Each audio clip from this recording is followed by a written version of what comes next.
कहवा में हरदी उपजी गईले रस गुण भरी गईले।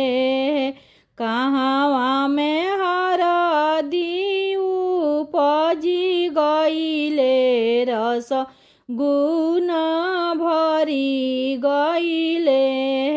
अरे माई कहवा के हई कोई ऋणी यहाँ तहर दिया बेचे आइल बाड़ी है। अरे माई कहवा के हई कोई ऋणी यहाँ तहर दिया बेचे आइल बाड़ी है। छपरा में हरदी उपजी गईले रस गुण भरी गईले। अरे माई पटना के हई कोई ऋणी यहाँ तहर दिया बेचे आइल बाड़ी है।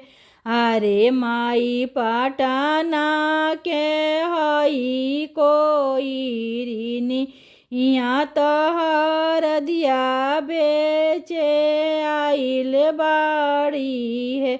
हरदी बेसाहेले कवन पापा पीसे ली कवन मम्मी है। हरदी बेसाहेले कवन चाचा पीसे ली कवन चाची है।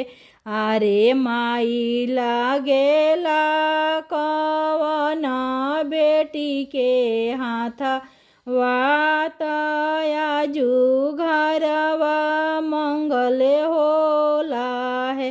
अरे माई लागेला कवन बेटी के हाथवा तयाजू घरवा मंगल होला है।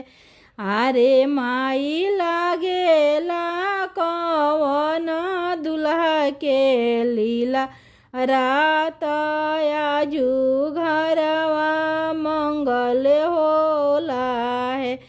अरे माई लागेला कवन दुल्हा के लीला रात आजू घरवा मंगल होला है। कहवा में हरदी उपजी गईले रस गुण भरी गईले। कहवा में हरदी उपजी गईले रस गुण भरी गईले।